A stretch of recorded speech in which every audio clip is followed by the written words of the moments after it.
queridos amigos, aquí estoy otra vez para exponeros un tema más de mi libro Para Salvarte. El tema de hoy va a ser el origen del hombre a la luz de la ciencia actual y de la Biblia. Voy a ver hasta qué punto es verdad o es mentira eso de que el hombre viene del mono. Porque en todos los medios de comunicación y en los colegios, las escuelas, las universidades, continuamente se nos dice que el hombre viene del mono.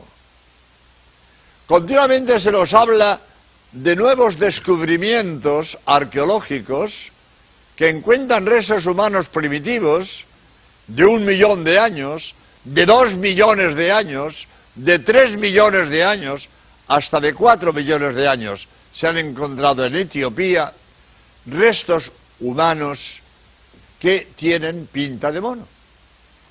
Tienen un gran pronatismo, una frente huida, un aspecto simiesco, pinta de mono.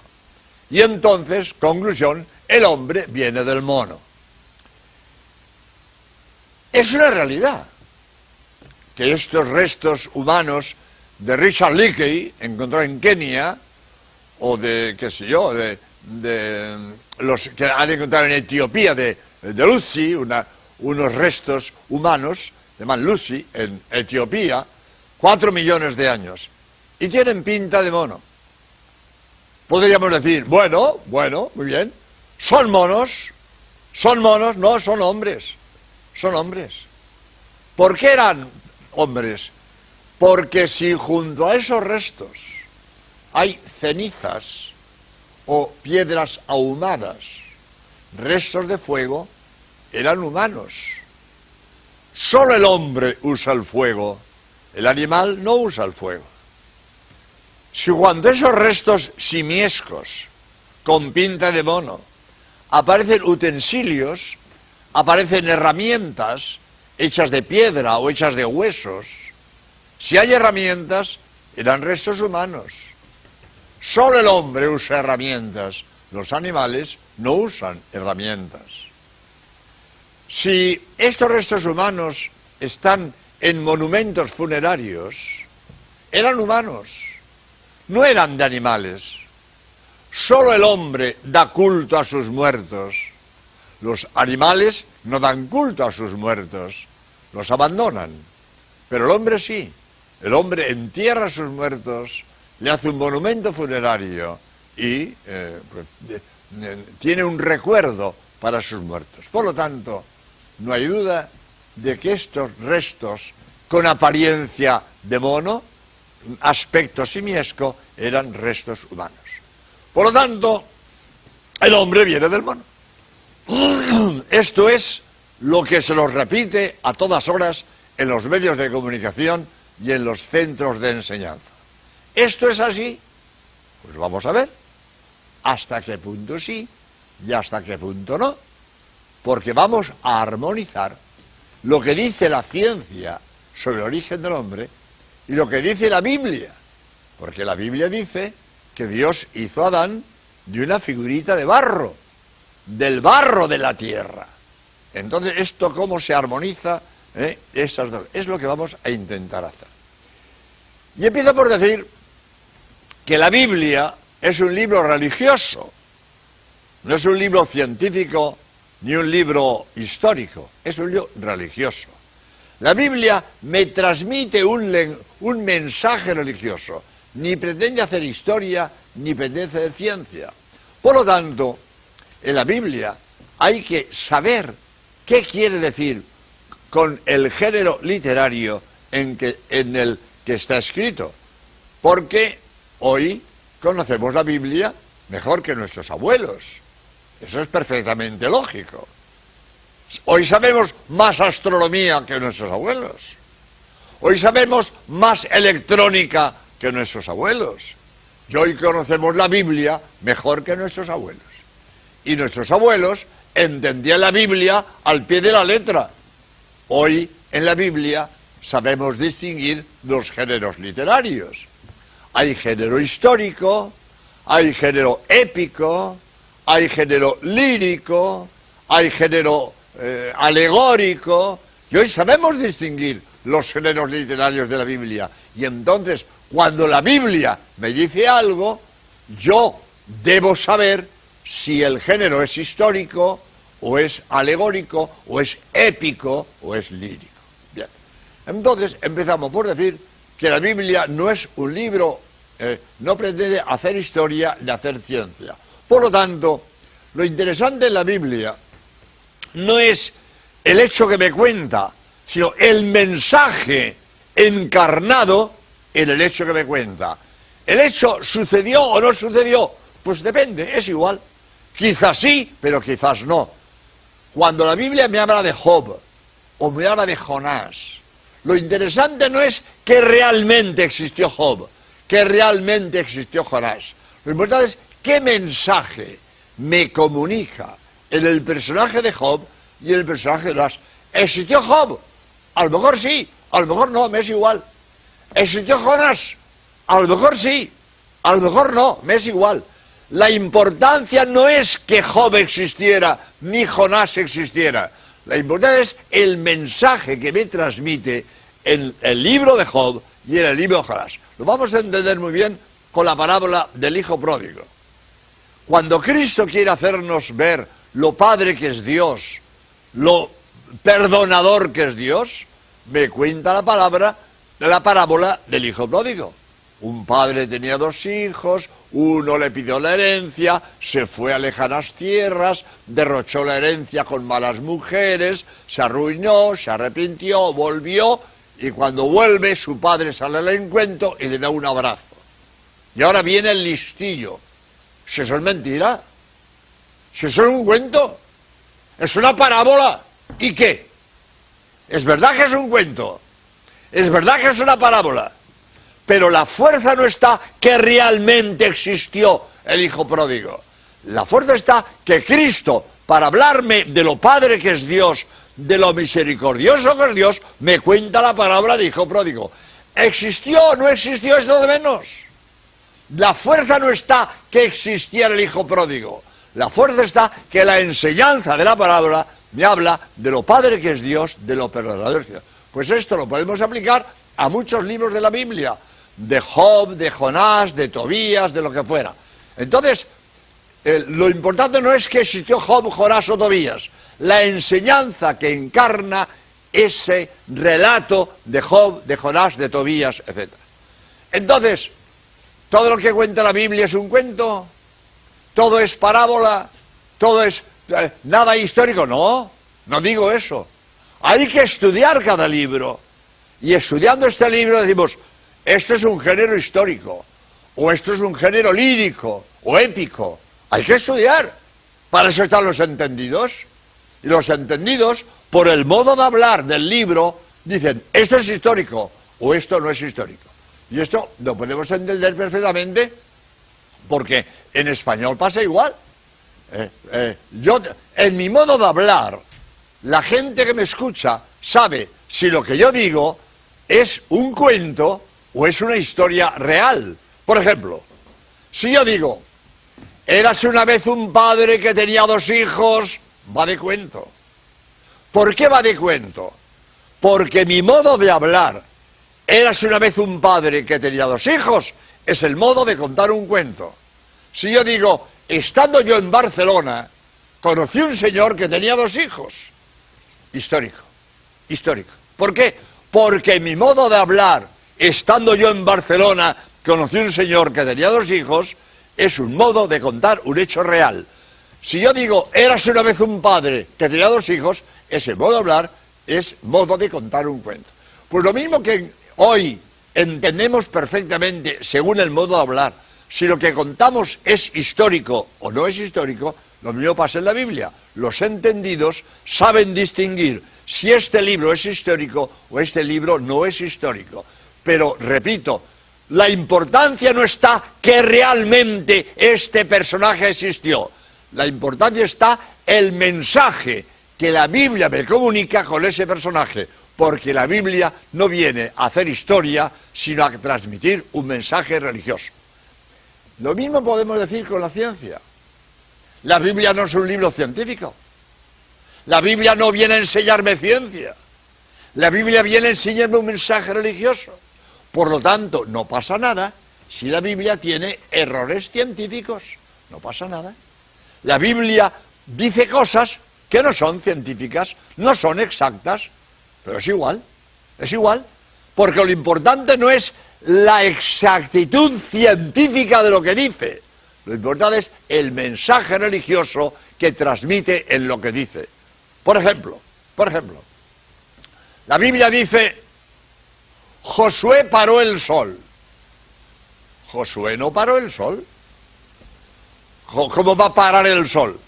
Si el sol no da vueltas alrededor de la Tierra, es la Tierra la que da vueltas alrededor del sol, y que en su rotación nos presenta distintas partes de su superficie. Por lo tanto, el sol no da vueltas alrededor de la Tierra, pero la Biblia va como hablaba aquella gente. Si aquella gente se creía que el sol da vueltas alrededor de la Tierra, pues la Biblia habla como hablaba aquella gente. Josué paró el sol. No, Josué no paró el sol. Josué no pudo parar el sol, porque el sol no da vueltas alrededor de la Tierra. Por lo tanto, la Biblia, cuando dice Josué paró el sol, eso no es verdad. Josué no pudo parar el sol. Pero la Biblia va como hablaba aquella gente, y no nos extrañemos de eso, porque también hoy no hablamos con exactitud. Hoy también decimos, el sol sale y el sol se pone, y no es verdad. El sol ni sale ni se pone, sino que es la Tierra la que en su rotación ofrece a los rayos solares distintas partes de su superficie. Por lo tanto, el sol ni sale ni se pone. Sin embargo, hablamos así, el sol sale, el calendario, hoy el sol sale a tal hora. No, señor, el sol ni sale ni se pone, pero hablamos de las cosas de la Tierra tal como se ven desde aquí, aunque ese modo de hablar no sea exacto. Lo mismo pasa con los números. Los números en la Biblia son simbólicos muchísimas veces. Hay que saber entender lo que quiere decir. Son simbólicos. Y lo mismo que nosotros hacemos. Le digo a uno, oye, ya era hora que llegaras, que llevo esperándote 3 horas. No son 3 horas, son 15 minutos. Y esos 15 minutos, digo yo, 3 horas. Porque exagero. Cuando digo 3 horas, no son 3 horas exactas, que son 180 minutos. Cuando digo 3 horas, no son 180 minutos, son mucho tiempo, mucho tiempo. Y para decir que llevo esperándole mucho tiempo, digo que llevo aquí 3 horas. No son 3 horas, son 15 minutos. O digo, oye, te he llamado 1000 veces y nunca estás en casa. Hombre, no le has llamado 1000 veces, le has llamado 4. Pero para decir muchas veces, digo 1000 veces. Te he llamado 1000 veces, no estás nunca en casa. No son 1000, son 4. Pues lo mismo que nosotros, en nuestro modo de hablar, los números muchas veces son simbólicos, pues lo mismo en la Biblia. Hay muchos libros simbólicos, muchos números simbólicos. Por lo tanto, a esto voy. No tenemos que creer la Biblia al pie de la letra. Hay que saber qué quiere decir, porque a veces su lenguaje no es exactamente lo que dice. ¿Por qué digo esto? Porque cuando la Biblia dice que Dios hizo a Adán del barro de la tierra, no significa que sea arcilla, dice materia. Dios hizo a Adán de la materia, que la materia puede ser un cuerpo de mono. Tan materia es un cuerpo de mono como el barro. El barro es materia mineral y el cuerpo de mono es materia sensitiva, pero materia, porque materia se contrapone a espíritu. Y si el animal no tiene espíritu, es materia sensitiva. Y si el barro no tiene espíritu, es materia mineral.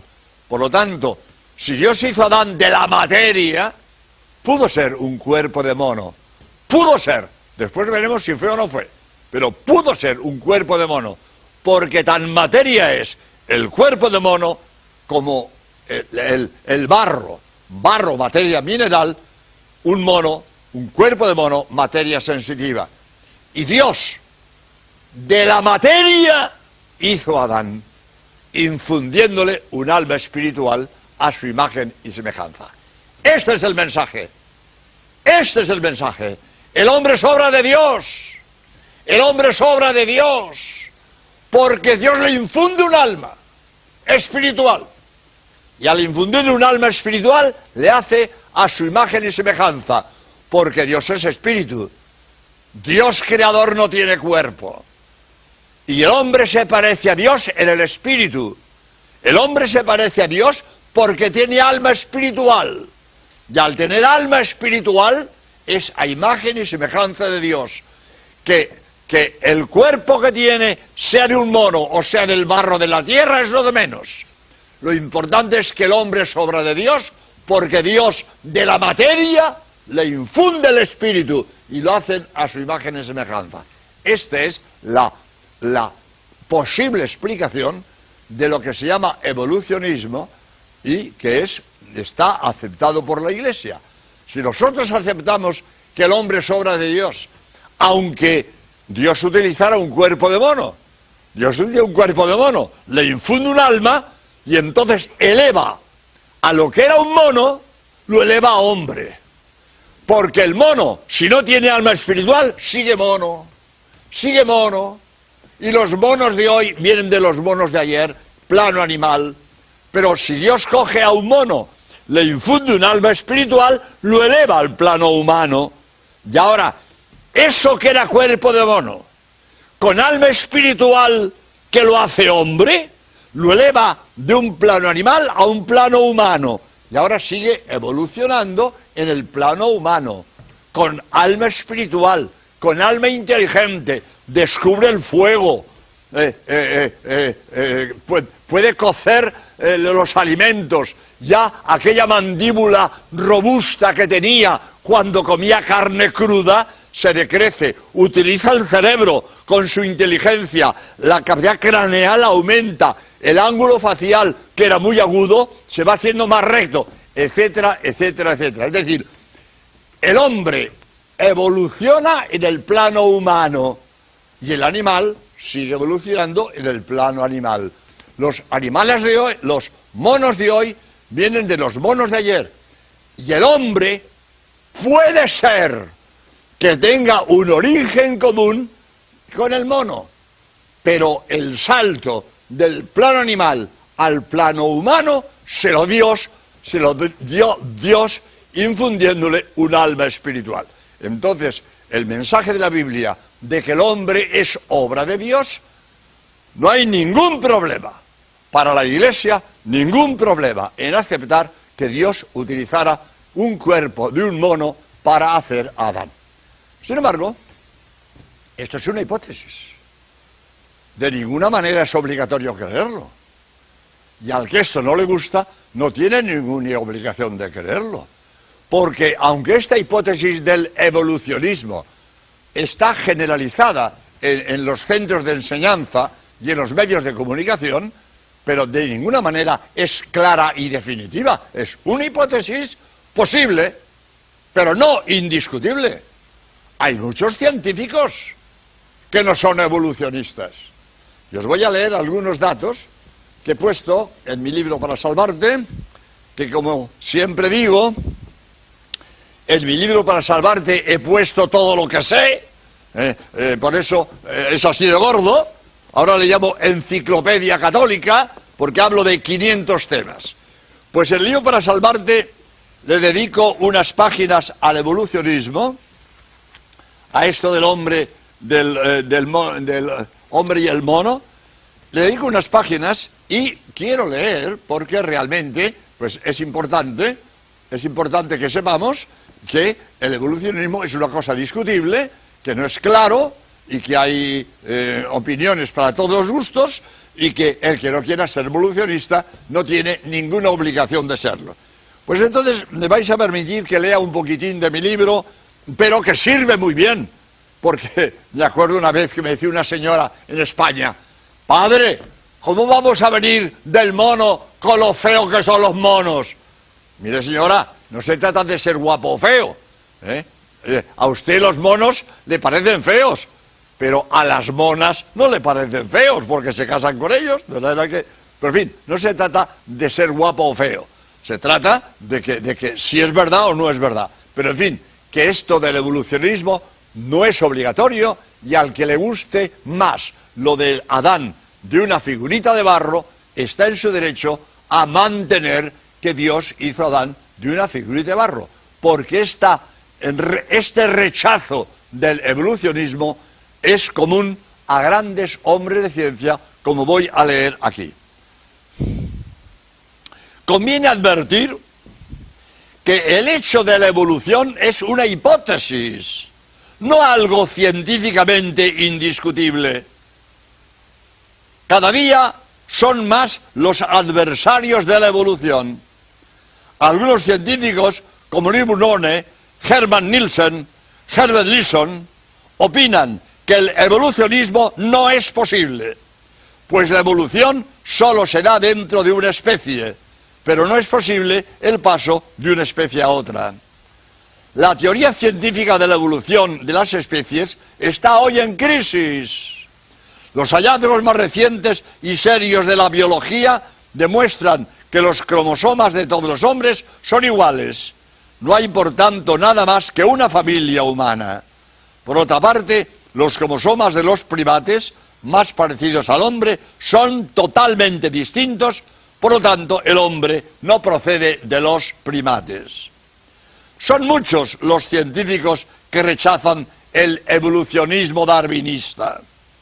El profesor Wilder Smith, investigador en bioquímica, ha publicado un libro documentado y contundente contra la evolución biológica.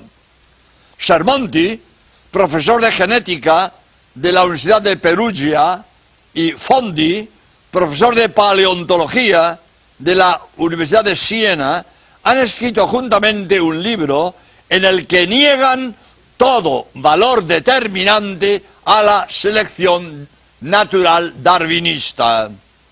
Un famoso científico contemporáneo, Fred Hoyle, en su libro El universo inteligente, ha escrito: la teoría darwinista es errónea. El periódico italiano Corriere della Sera, del 25 de agosto del año 992, da cuenta de una intervención del especialista británico Richard Milton en el Congreso de la Asociación Británica para el Progreso de la Ciencia, en la que afirmó: el mito del darwinismo ha quedado hecho pedazos. Michael Danton, director del Centro de Investigaciones de Genética Humana en Sydney, Australia, opina que Darwin estaba equivocado.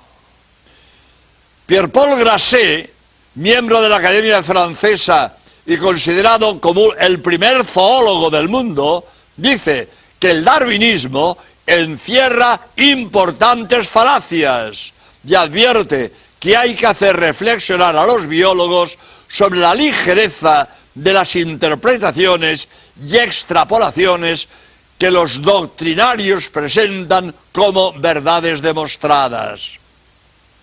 Recientemente, el biólogo y matemático Jules Salé, en su libro Azar y certeza, demuestra matemáticamente la imposibilidad de una evolución progresiva. Afirma que desde el origen de la vida, que se calcula ocurrió hace 3.000 millones de años, no ha habido tiempo para que la primera célula viva evolucione hasta el hombre, pues el número de probabilidades es del orden de 10 elevado a menos 100, es decir, una probabilidad tan mínima que para los científicos es prácticamente imposible. Lo mismo afirmó Murad Eden en el simposio que tuvo lugar en 1966 en el afamado Instituto Weiser de Filadelfia, etcétera, etcétera, etcétera. Es decir, con esto, ¿qué quiere decir? Que quede claro que el evolucionismo no es indiscutible, que hay muchas personas que defienden el evolucionismo. Bien, si es en los términos que he dicho, no hay oposición con la doctrina de la Iglesia, pero es de saber que hay muchos científicos de mucha categoría que no son evolucionistas. Por lo tanto, no tenemos por qué aceptar indiscutiblemente esto de que el hombre viene del mono. Bien, lo importante no es que vengamos del mono o de una figurita de barro, lo importante es que tenemos alma espiritual, eso es lo importante, que Dios ha infundido un alma espiritual, que tenemos alma espiritual y por ser espiritual es inmortal, porque la muerte es propia de la materia, lo que no es materia no muere. Por ejemplo, brevemente, yo para multiplicar me ayudo de una calculadora. La calculadora es material. La calculadora la puedo romper de un martillazo, pero yo no puedo romper la tabla de multiplicar, porque la tabla de multiplicar no es materia. La materia se destruye, la materia muere, lo que no es materia no muere. La tabla de multiplicar no muere. El alma no es material, el alma es espiritual, el alma es inmortal. Por lo tanto, lo importante, que voy a seguir vivo después de la muerte. Mi cuerpo material se lo van a comer los gusanos, pero mi alma espiritual no se la comen los gusanos, porque no es materia. Mi alma espiritual sigue viva más allá de la muerte. Por lo tanto, preocupémonos de prepararnos para bien morir, porque vamos a vivir eternamente. Dios quiera que con Él felices toda la eternidad. Muchas gracias por vuestra atención y que Dios os bendiga. Adiós.